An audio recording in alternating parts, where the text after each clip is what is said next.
Muy buenas noches, amada iglesia. Damos gracias a Dios por reunirnos hoy miércoles. Hoy es el último día del mes de junio, el sexto mes del año. Realmente se ha pasado muy rápido. El tiempo es la oportunidad también de poder agradecer al Señor todo lo que ha hecho por nosotros en todo este mes y también presentarle al Señor el próximo, para poder que nos ayude, que nos fortalezca, que nos dé la sabiduría para poder enfrentar este próximo mes de julio que desde el día de mañana arrancamos. Así que vamos a orar y darle gracias a Dios por tener este tiempo de enseñanza, este tiempo que podamos alabar, bendecir, glorificar a nuestro Dios y también para poder recibir su palabra. Padre Santo, en el nombre de Jesús, Señor, te damos gracias por este tiempo. Señor, gracias por todas tus bendiciones, gracias también por tus cuidados, gracias por todas las adversidades que pasamos en este mes de junio, que nos ha permitido, Señor, mantenernos firmes en ti, que también hemos aprendido de nuestros errores. Perdónanos también las veces en que nos hemos desviado, que no hemos podido enfrentar o aprobar las diferentes pruebas que tú nos has enviado, Señor. Perdónanos y te pedimos que siempre nos des la fortaleza, la sabiduría, el entendimiento, Señor, para podernos sobrellevar cada una de estas circunstancias adversas que se nos presentan, pero con el propósito firme, Señor, de no envanecernos, sino más bien dar gloria a tu nombre. Padre Santo, te damos gracias y también te presentamos pues todo el mes de julio que está por venir, que mañana arranca, Señor, y te pedimos que nos des también uh, todo lo que necesitamos para poder enfrentar también este mes. Desde ya, Señor, te lo presentamos y que lo podamos vivir también intensamente, pero para gloria tuya, Señor. En el nombre de Jesús te lo pedimos. Señor, tu palabra también va a ser expuesta en esta noche. Habla lo más profundo de nuestro corazón, Señor, que nos lleve a cambios de actitud en nuestra vida. Todo esto te lo pedimos, Padre Santo, en el nombre de Jesús. Amén. Bien, en mensajes anteriores, ¿no? Hemos estado mencionando que para escalar o para alcanzar niveles de éxito en cualquier área de tu vida, sea en lo económico, sea en lo profesional, sea en lo social, sea en lo espiritual, pues demanda esfuerzo, demanda inversión de tiempo, de fe, de perseverancia, de sacrificio y de muchas otras cosas más. Pero una vez alcanzado el éxito, sostenerse en esas posiciones de altura no es fácil, no es fácil para muchos. Así como existen pues personas que que no pueden manejarse en las alturas físicas, ¿no? Por ejemplo, si van a Ticlo, en un sitio de altura, pues les produce de repente alta tensión, mareos, dolor de cabeza, crisis nerviosa, etcétera, etcétera. Así también, pues hay personas que si bien es cierto, Dios los bendijo y han estado en la cúspide de sus vidas, eh, sin embargo, todo fue arruinado por hábitos, por vicios, por errores y por pecados. Eh, los miércoles anteriores y los siguientes estamos tratando y estamos viendo algunos ejemplos bíblicos de personas que fueron levantadas por Dios, que alcanzaron la cúspide y algunos se mantuvieron en ella, pero también vamos a ver ejemplos en donde lamentablemente muchos descendieron, a pesar de estar en la cumbre descendieron, y otros que volvieron a subir, ¿no? Que volvieron a escalar. Vamos a dar pues algunas pinceladas de la vida de las de diferentes personas que nos muestra la Biblia. Ya hemos predicado y hemos enseñado de José, hemos hablado de Job, de Josué. Hoy vamos a hablar de, uh, de Josafat, ¿no?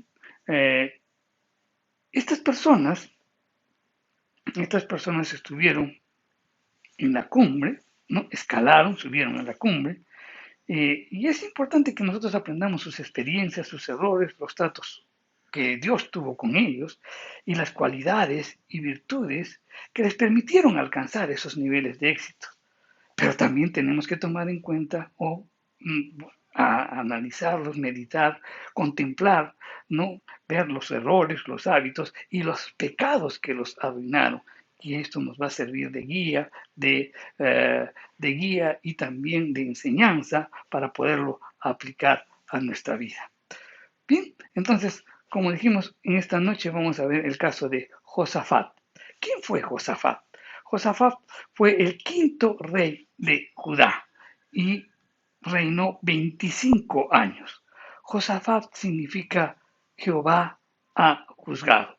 Él fue realmente un rey temeroso de Dios y piadoso, quien sucedió pues a su padre Asa, o Asa en el reino del sur, en el reino de Judá. Su estabilidad en el liderazgo, cuando revisamos las escrituras, estuvo tambaleante, ¿no? Por la inclinación que él tenía por hacer alianzas políticas con personas que no eran piadosas. Vamos a dar entonces una rápida revisión a su vida. Primero vamos a hablar sobre cómo fue su ascenso y después cómo tambaleó cuando estuvo en la cumbre.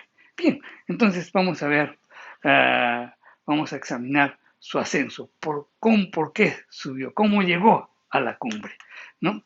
En primer lugar, la Biblia nos dice que el Señor estuvo con Josafat. Esto está en Segunda de Crónicas, en el capítulo 17, los versos 3 y 5. Vamos a hablar, vamos a mencionar los capítulos 17, 20 y 21 de Crónicas, y 19 también, que nos habla sobre la vida de Josafat. Entonces, Segunda de Crónicas, en el capítulo 17, los versos del 3 al 5, nos dice: y Jehová estuvo con Josafat, porque anduvo en los primeros caminos de David su padre, y no buscó a los Baales, sino que buscó a Dios de su padre, y anduvo en sus mandamientos, y no según las obras de Israel. Jehová, por tanto, confirmó el reino en sus manos, y todo Judá dio a Josafat presentes, y tuvo riquezas y gloria en abundancia.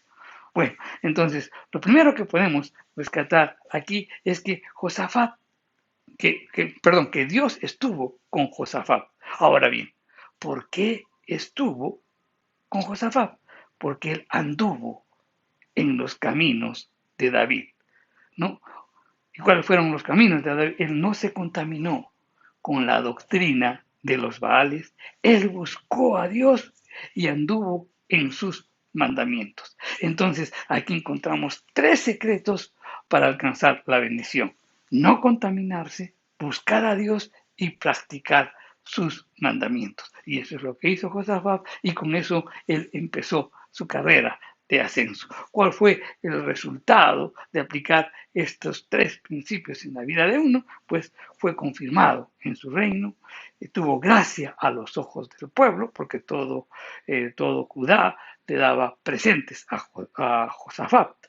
Y también, pues el resultado de ello es riquezas y gloria en abundancia. Segundo lugar, vemos que Josafat también supo aplicar la medicina que cambia la condición social de una nación. ¿Cuál es esa medicina? No son las vacunas, por ejemplo, como ahora, ¿no? Queremos cambiar la condición social.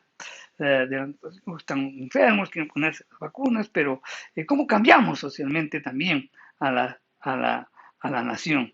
¿Cómo podemos hacer que la nación sea bendita? Y eso es lo que hizo Josafat. ¿Qué hizo? Enseñó la ley divina. Él aplicó la medicina que cambia la condición social de la nación. Las escrituras nos dicen que al tercer año de su reinado envió una compañía de príncipes, de levitas y de sacerdotes a recorrer todas las ciudades de Judá, enseñando la palabra de Dios. Vamos a leerlo, está en Segunda de Crónicas, en el capítulo 17, los versos del 6 al 9. Y dice: y se animó su corazón en los caminos de Jehová, y quitó todos los lugares altos y las imágenes de acera de en medio de Judá. Al tercer año de su reinado, envió a sus príncipes, Ben Ail, a Abdías, a Zacarías, a Natanael y Micaías, para que enseñasen en las ciudades de Judá. y con ellos a los levitas Semaías, Netanías, Zebadías, Asiel, Semiramot, Jonatán, Adonías, Tobías y Tobadonías, y con ellos los sacerdotes Elisama y Joram, y enseñaron en Judá teniendo consigo el libro de la ley de Jehová, y recorrieron todas las ciudades de Jehová enseñando al pueblo. Entonces aquí pues vemos que también Josafat aplicó ese principio, esa medicina, no para cambiar la condición social de toda una nación, y es enseñar la palabra de Dios. Realmente, cuando escuchamos a nuestros políticos hoy, que para poder cambiar la sociedad, pues él dice que hay que hacer campos constructivos, rosas deportivas, sitios en donde puedan recrearse, porque en cuerpo sano, en mente sana, cuerpo sano, en cuerpo sano, mente sana, es lo que ellos estabilizan o mencionan, ese es su eslogan, pero lo único que cambia al hombre, mi querido hermano, es la palabra de Dios. La búsqueda de Dios, el andar en los mandamientos y la enseñanza en la palabra de Dios hizo que el reino tuviera pues las siguientes características. Eso está en 2 de Crónicas 17, del 10 al 19. Vamos a leerlo y vamos a dar muy rápidamente una lectura a este pasaje que es un poco extenso. Segunda de Crónicas 17, del 10 al 19, dice, y cayó el pavor de Jehová sobre todos los reinos de la tierra que estaban alrededor de Judá, y no osaron hacer guerra contra Josafat, y traían de los filisteos presentes a Josafat y tributos de plata. Los árabes también le trajeron ganado, 7,700 carneros y 7,700 machos cabríos. Iba pues Josafat engrandeciéndose mucho y edificó en Judá fortalezas y ciudades de aprovisionamiento. Tuvo muchas provisiones en las ciudades de Judá y hombres de guerra muy valientes en Jerusalén. Y este es el número de ellos según sus casas paternas, los jefes de los militares de Judá, el general Adnas, y con él 300,000 hombres muy esforzados. Después de él, el jefe Joanán, y con él 280,000. Y sigue narrando, pues, cómo estaba compuesto el ejército de Josafat. Entonces, cuando leemos este pasaje, podemos notar algunas de las características, ¿no? De los beneficios que tuvo el pueblo de Judá, ¿no? O cuando buscaban del Señor andar en los mandamientos y sobre todo enseñar la palabra de Dios. Y eso fue uno de los grandes beneficios. En primer lugar, ¿cuáles son las características que tuvo pues, este pueblo? En primer lugar, los reinos de su alrededor tuvieron miedo de atacar a Josafat. En segundo lugar, los enemigos fueron tributarios y le traían a Josafat toda clase de riqueza. Josafat también fue engrandecido, tuvo mucha provisión y también hombres de guerra muy valientes con los cuales formó un gran ejército. ¿Cómo logró ello, mi querido hermano? Recuerda eso, buscando a Dios, andando en sus caminos y también enseñando la palabra de Dios. Principios que tenemos que tomar en cuenta para que Dios nos lleve a esa cumbre, ¿no? Para que podamos alcanzar el éxito en diferentes áreas de nuestra vida.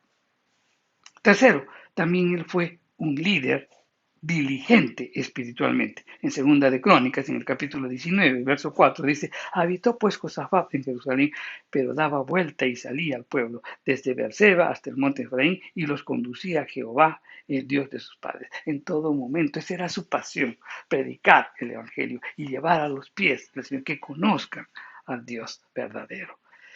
Entonces era un diligente espiritualmente. Otro principio que tenemos que tomar en cuenta.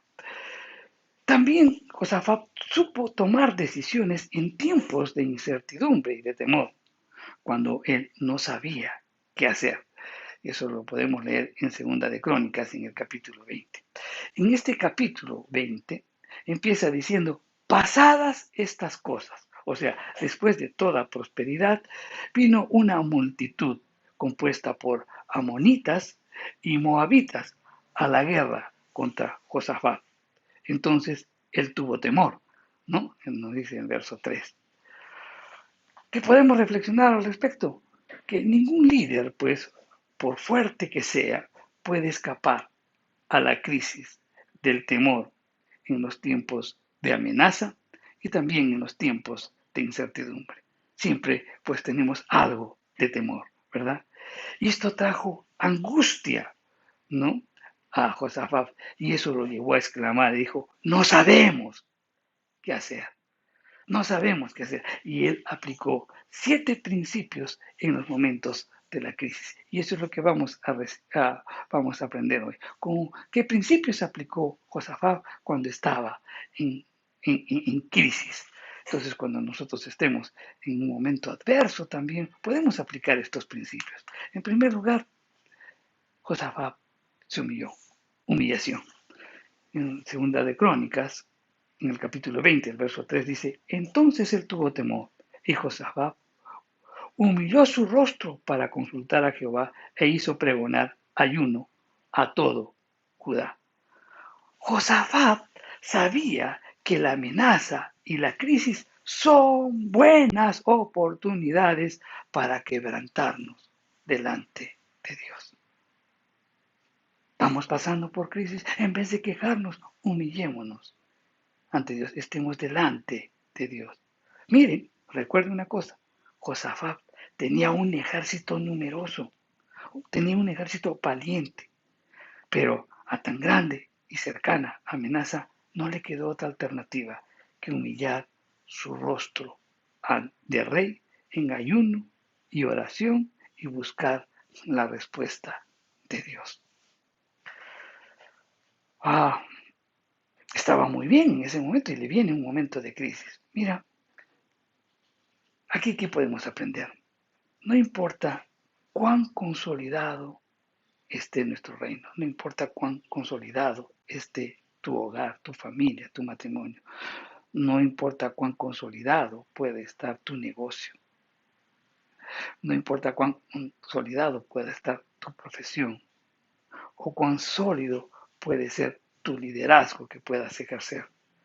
Habrá momentos, mi querido hermano, de tal crisis que el primer paso para salir de esa crisis es clamar, derramar lágrimas con nuestro rostro puesto a tierra, suplicando pues ayuda divina en ayuno y oración. Segundo principio también, el poder de la unidad. En segunda de Crónicas, en el capítulo 20, el verso 4 dice, y se reunieron los de Judá para pedir socorro a Jehová, y también todas las ciudades de Judá vinieron a pedir ayuda a Jehová. Como líderes, mi querido hermano, tenemos tendencia a hacer frente a la crisis solos, ¿no? Por valentía, por autosuficiencia y de repente está por orgullo, sin tener en cuenta que, por ejemplo, 2 es más fuerte que 1, ¿verdad? Que 10 son, es más que 2, que 100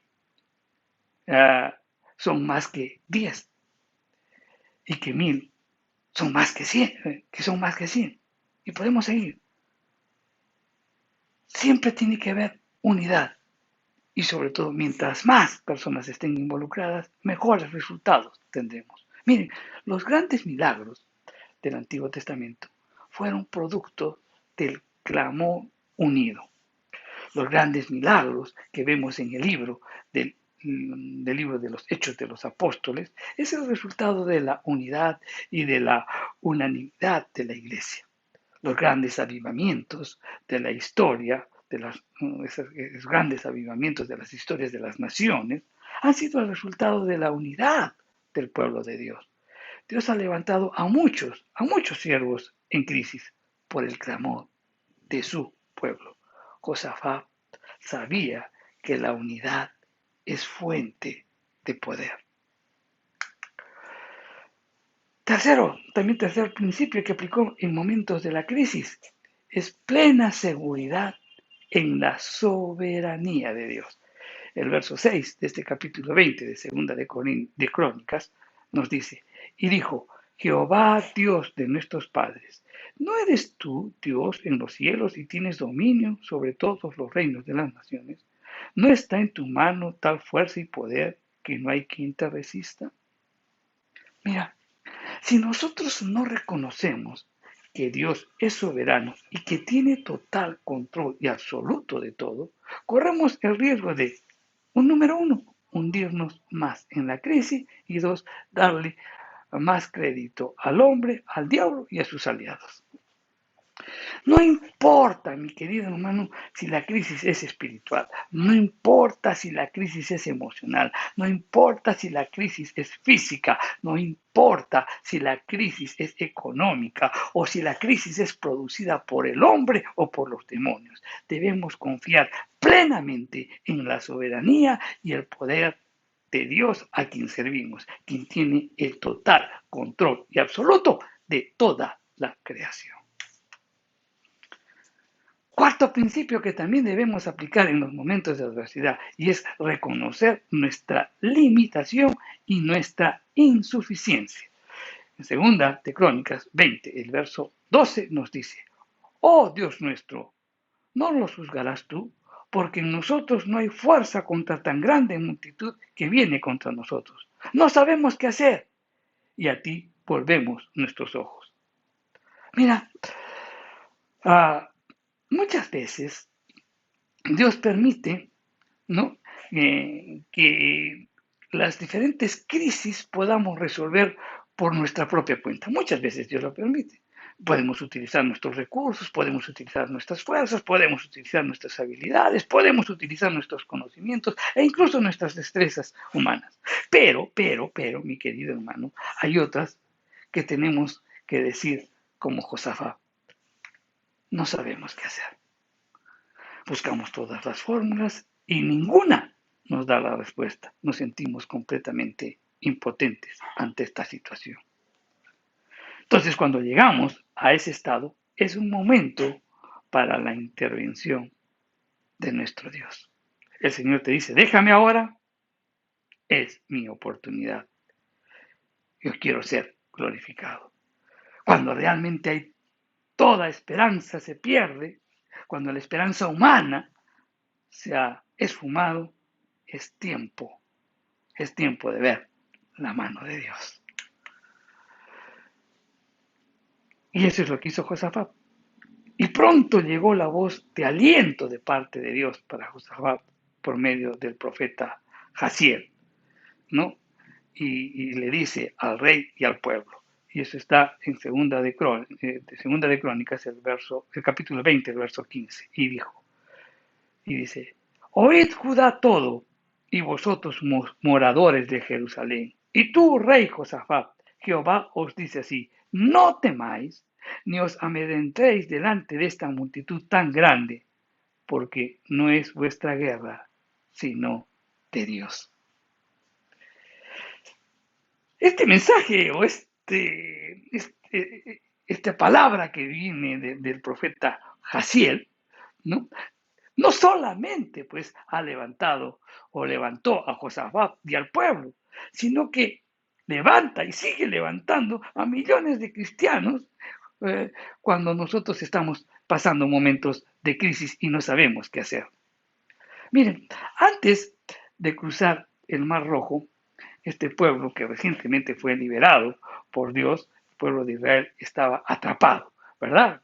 Recordamos la historia, ellos salieron de Egipto e inmediatamente pues Faraón también salió con todos sus carros, con todo su ejército buscándolos. Y en ese momento pues ellos miraban hacia atrás, miraban al ejército y miraban hacia adelante y miraban el mar, ¿no? Miraban, entonces les causó un gran temor. Y estas fueron las palabras de Dios ¿no?, que dio al pueblo a través de Moisés. ¿Y cuáles fueron? Vamos a recordarlos, que está en Éxodo, en el capítulo 14, los versos 13 y 14. Y Moisés dijo al pueblo: no temáis, estad firme y ved la salvación que Jehová hará con vosotros, porque los egipcios que hoy habéis visto, nunca más para siempre los veréis. Jehová peleará por vosotros y vosotros estaréis tranquilos. ¿Sabes? Cuando tú verdaderamente crees el no temáis de parte de Dios, Él traerá solución y nosotros estaremos tranquilos. Es cuestión de que creamos al no temáis. Es una promesa del Señor que Él es su pelea. Él peleará por nosotros.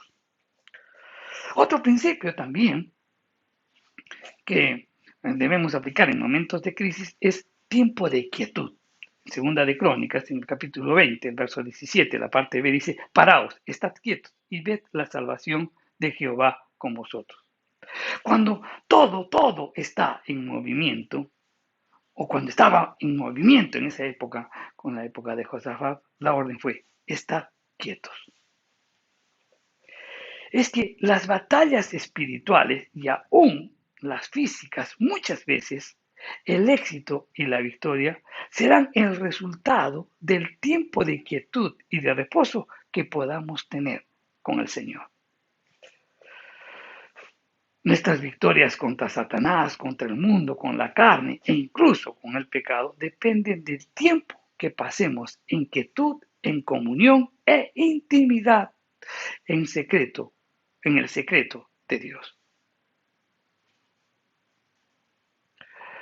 Parte de nuestras derrotas, parte de nuestros desatinos, de nuestros fracasos, son el resultado, mi querido hermano, del activismo, de las carreras, en donde no contamos con la dirección de Dios.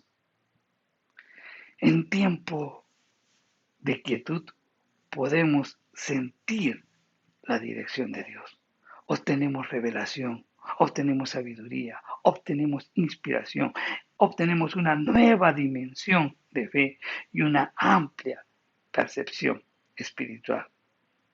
Entonces eso nos hace ver que mientras más grande sea el problema, más tiempo de quietud necesitamos en la presencia de nuestro Dios.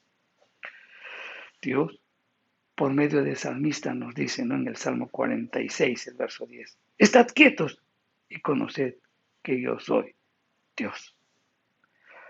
Cuando Israel quiso hacer alianza con Egipto en tiempo de crisis, Isaías, ¿qué dijo? En Isaías 37: por tanto yo les di voces, que su fortaleza sería: estate quieto. Es como si Dios gritara, pues, angustiosamente: esperen en quietud. Isaías 30:15 dice: porque así dijo Jehová, el Santo de Israel: en descanso y en reposo seréis salvos. En quietud y en confianza será vuestra fortaleza. Y no quisisteis. El profeta Habacuc también abunda en esto. En Habacuc 3:17, en la parte B, dice: si bien estaré quieto en el día de la angustia.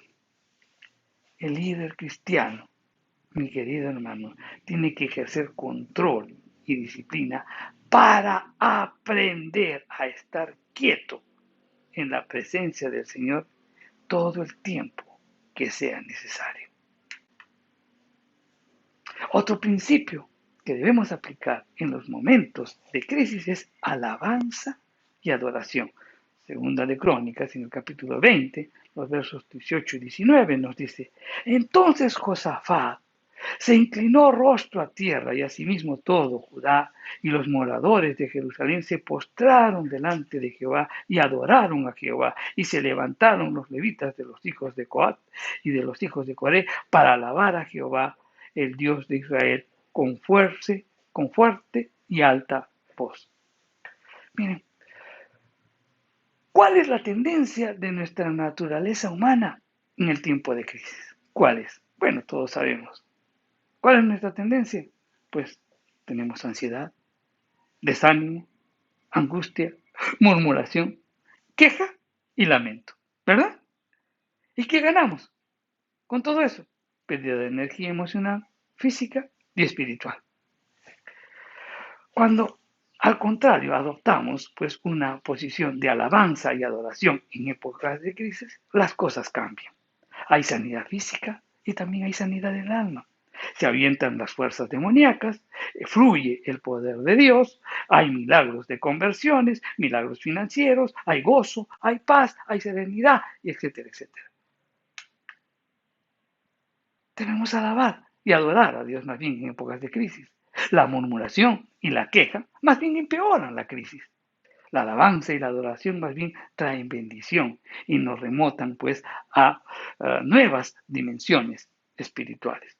El profeta Habacuc decía en Habacuc 3, 17, 18, aunque la higuera no florezca, ni en las vides haya frutos, aunque falte el producto del olivo, y los labrados no den mantenimiento, y las ovejas sean quitadas de la majada, y no haya vacas en los corrales. Con todo, yo me alegraré en Jehová y me gozaré en el Dios de mi salvación. A ver, la confianza, la seguridad, seguía adorando, teniendo o no teniendo. Esa era la expresión de Habacuc.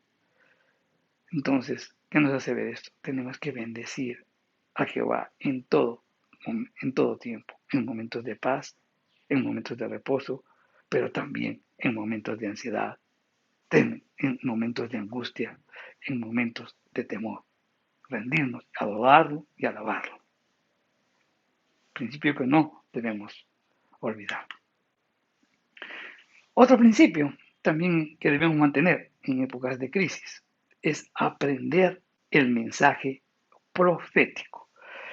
Segunda de Crónicas, en el capítulo 20, el verso 20, la parte 2, dice, creed en Jehová vuestro Dios y estaréis seguros. Creed a sus profetas y seréis prosperados. Creer a los profetas significa estar atento a la palabra y al consejo revelado por Dios, transmitido a ellos y ahora impreso en las Sagradas Escrituras. Todo está en las Sagradas Escrituras. Es también el reconocimiento y la guía de los ministros maduros, fieles y sabios, aquellos que Dios los puso para que puedan conducir, llevar, a enseñar a un grupo de personas o a congregaciones. En nuestros tiempos, tan igual como en los tiempos del Antiguo Testamento, hay muchos profetas a los cuales no debemos escuchar. Vamos a mencionar algunos de ellos para que quede claro, ¿no? Por ejemplo, no debemos escuchar al profeta que mezcla la profecía con sueños y revelaciones, matizadas pues de falsas doctrinas. Esas traen rebelión y desvío. No debemos escuchar también al que presume tener mucho mensaje de Dios, porque es un vanaglorioso y un pretencioso. También no debemos orar al que después de viejo se llena de vicios, como el profeta mentiroso que hizo morir al profeta joven, y eso está en Primera de Reyes, en capítulo 13, de los versos del 1 al 18. No debemos escuchar al profeta de vanas esperanzas y de sueños falsos. No debemos escuchar al profeta que es manipulador. Habla de paz, no habiendo paz. Hablan de prosperidad y paz cuando deberían de exhortar y de corregir. No debemos escuchar tampoco al profeta que se mueve por dinero, como el de Balaam. Y hoy hay muchos de ellos. A esta clase de profetas no tenemos que escuchar. Debemos resistirlos. Son manipuladores, son explotadores, son injustos, son divisionistas y desordenados. No se sujetan a nadie porque pretenden tener la última y mejor revelación. Pero más bien, al quien sí debemos oír es al de buenos frutos, al el que está sujeto a las autoridades espirituales, a los de madurez, a los de buen testimonio, que hablan de acuerdo a la sana doctrina. A ellos debemos escuchar y también debemos probarlos. Ahora bien, pues vamos a considerar pues los 7 principios que aplicó Josafat, que lo sacó de la crisis, ¿no? Tanto al rey como al pueblo. Y esto, la aplicación de estos principios que acabamos de mencionar, que son 7, dio como resultado, ¿qué cosa? En primer lugar, confusión y muerte de sus enemigos. Y eso está en el capítulo 20, el verso 22. También trajo bendición económica. Eso está en el capítulo 20, verso 25. Liberación y gozo. Capítulo 20, verso 27 de Segunda de Crónicas. Mayor alabanza al Señor. Segunda de Crónicas 20, el verso 28. Y también trajo paz por todas partes, social, política, familiar y económica. Segunda de Crónicas 20:30. Entonces, con la aplicación de estos principios, Josafat se vio beneficiado y también el pueblo. Debemos revisarlos continuamente. Revise el mensaje de hoy, queda grabado, lo puedes revisar, son principios que debemos tomarlos en cuenta. ¿Qué pasó con Josafat? Josafat tambaleó en la cumbre, que puso en riesgo pues su estabilidad de liderazgo y también sostenerse firme en la cumbre. ¿Qué pasó con Josafat? Josafat tenía una tendencia, esa tendencia a hacer alianza con personas de bajos principios, carentes de piedad y también de temor de Dios. En Primera de Reyes, en el capítulo 22, los versos 41 y 44, nos dice, Josafat, hijo de Asa, comenzó a reinar sobre Judá en el cuarto año de Acab, rey de Israel. En el verso 44 dijo una cosa muy importante, y Josafat hizo paz con el rey de Israel. O sea, cuando se habla del rey de Israel, estamos refiriendo al reino del norte y al reino del sur, que es Judá. Y él hizo pues alianza con el rey del norte. Ahora bien, en Segunda de Crónicas 18:1 dice, tenía pues Josafat, perdón, Segunda de Reyes 18:1 dice, tenía pues Josafat riquezas y gloria en abundancia y contrajo parentesco con Acab. Ahora bien, recordemos, ¿quién era Acab? Acab era el esposo de Jezabel, un rey perverso. Un rey perverso. Entonces vemos que Josafat no solamente realizó pues alianzas, sino que llegaron a tener vínculos familiares, pues Joram, hijo de Josafat, se casó con la hija del rey perverso, Acab, mediante alianzas políticas, compromisos sociales y parentescos familiares. Acab, ¿no? Acab, este rey perverso, persuade a Josafat a ir a la guerra contra Ramat de Galaad. Lo enfrenta. Una batalla, una guerra que él no tenía por qué participar, ¿no? Entonces, por hacer convenios sin consultar a Dios e ir a batallas de donde Dios no lo había enviado, no tenía que hacer nada absolutamente ahí, casi pierde la vida y el liderazgo. A no ser por la misericordia de Dios, él hubiera muerto en la batalla. Entonces, ¿qué nos hace ver esto? La intromisión, mi querido hermano, en negocios ajenos casi lo baja de la cumbre a Josafat. Ahora, uno se puede preguntar, dice, pero ¿cómo sabemos si realmente Josafat hizo mal esas alianzas, que no eran agradables a los ojos de Dios? ¿Cómo sabemos que estas alianzas sociopolíticas y este parentesco familiar fueron desagradables delante de Dios? Cuando Josafat regresa milagrosamente a su casa después de esta guerra, la escritura que dice en Primera de Reyes, el capítulo 19, el verso 2 dice, y le salió al encuentro el vidente Jehú, hijo de Hanani, y dijo al rey Josafat, al impío das ayuda y amas a los que aborrecen a Jehová, pues ha salido de la presencia de Jehová ira contra ti por eso. Ahora bien, examinemos esto. La debilidad de Josafat no fue el sexo, no fue la idolatría, ni tampoco asuntos de inmoralidad, no fue tampoco asuntos de orgullo o de rebeldía, sino fue el virus de la política y de las alianzas con hombres impíos. Vamos a leer segunda de Crónicas en el capítulo 20, los versos del 35 al 37.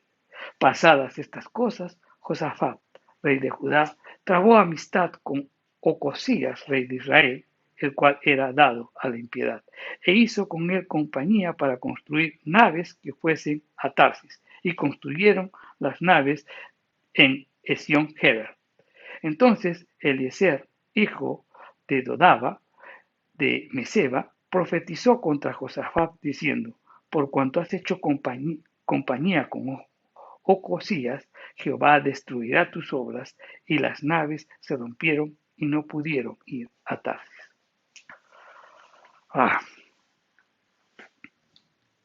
Alianzas, alianzas que hacemos continuamente, no consultamos a Dios y después vienen las consecuencias. ¿Sabes? Eso también nos hace ver cuántos ministros del Evangelio a quienes Dios ha levantado, ¿no? Y ha prosperado numérica, económica y socialmente, y sin embargo estos ministros del Evangelio son infectados por el mosquito que transmite pues el virus de la fiebre de la política, y luego convierten el púlpito y la iglesia como una plataforma política. Piensan como Josafat de repente, ¿no? Que la gracia y que la influencia que Dios les da para extender el reino la pueden usar para convenios políticos y con mucha gente que es corrupta, ¿no? Como en la política actual. ¿Cuántos rebaños han sido utilizados con fines políticos? ¿Cuántos púlpitos han sido profanados con discursos políticos? Y podemos seguir mencionando cosas terribles, ¿verdad? Muchos de estos ministros realmente también han sido sensibles al espíritu y han comprendido y han desistido de la fiebre política a tiempo. Han pedido perdón a Dios, al rebaño, y han continuado el ministerio sin contaminarlo. Pero otros, empecinados pues en sus pretensiones, tienen que recibir un trato especial. La persecución divina por medio de la palabra profética, o tal vez la ruptura de naves a través de circunstancias difíciles, por no decir golpes, como le sucedió a Josafat. Pero Dios los llamará a un cambio.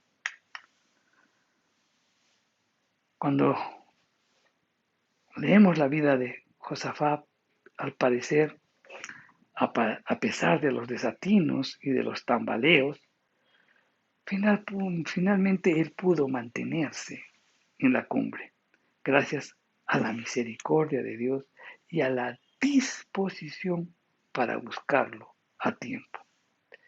El mismo profeta que lo reprendió le dijo de parte de Dios, ¿no? En Primera de Reyes 19:3 le dice: pero se han hallado en ti buenas cosas, por cuanto has quitado de la tierra las imágenes de acera y has dispuesto tu corazón para buscar a Dios. La disposición de su corazón. Eso le permitió estar, mantenerse en la cumbre. Él al morir, ¿no? Fue sepultado, no con sus padres, en la ciudad de David, dice la Escritura. Y con eso pues daba un testimonio final victorioso de la vida de Josafat. Principios, mi querido hermano, que debemos aprender, ¿no? Si nosotros queremos empezar a subir, ¿no? A alcanzar la cumbre, pues en primer lugar debemos estar con el Señor, buscar al Señor en todo momento. También tener una buena disposición hacia la palabra del Señor, dar a conocer la palabra de Dios. Si tú quieres alcanzar el éxito en tu casa, en tu familia, en tu trabajo, da a conocer también la palabra de Dios, ¿no? Tenemos que buscar a Dios, andar en sus caminos, y la enseñanza de la palabra de Dios, pues eso va a permitir que la bendición de Dios pueda alcanzarte. Sobre todo tenemos que aprender a ser líderes espirituales y también saber tomar decisiones cuando hay incertidumbre, cuando hay temor, cuando uno no sabe qué hacer, ¿verdad? Momentos de crisis. Y entonces ahí, ¿qué debemos hacer? Lo que hizo Josafat. Primero, humillarnos ante Dios. Tener en cuenta también que debemos propiciar la unidad. También tenemos que tener plena seguridad en la soberanía de Dios, que Dios tiene el control de todo. También debemos reconocer nuestra limitación y nuestra insuficiencia. También tenemos que tener tiempos de quietud, tiempos de esperar a Dios, de buscar de su presencia. Mientras más grande sea el problema, más tiempo tienes que pasar con el Señor. También tienes que, en esos momentos de desesperación, de crisis, no te quejes, no murmures, sino alaba y adora a nuestro Dios. Y por otro lado, atender el mensaje profético. Atiende lo que las escrituras nos dicen. Atiende lo que Dios te habla a través de las escrituras en esos momentos de crisis. Para mantenernos firmes, centrémonos en lo que Dios nos ha llamado.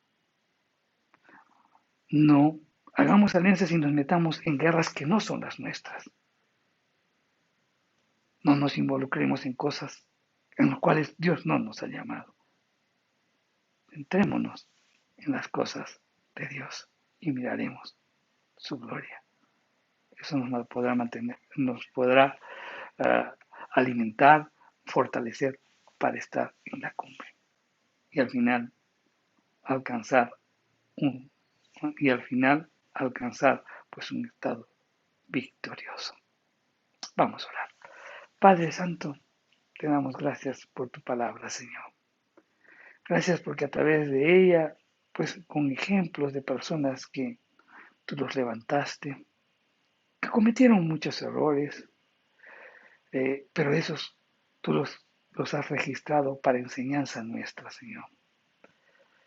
También vemos cómo muchos alcanzaron la cumbre, el éxito, Señor, aplicando principios. También otros vemos cómo en las circunstancias adversas, en los momentos difíciles, supieron enfrentarlas ellas, aplicando principios también de tu palabra. Por eso, Padre, en el nombre de Jesús, te damos gracias por este tiempo y que todo lo que hemos aprendido en esta noche lo podamos vivir, Señor. Todo esto te lo pedimos en el nombre bendito y poderoso de Cristo Jesús. Amén. Hermano, te invito todos los miércoles, vamos a estar viendo un personaje más la próxima semana.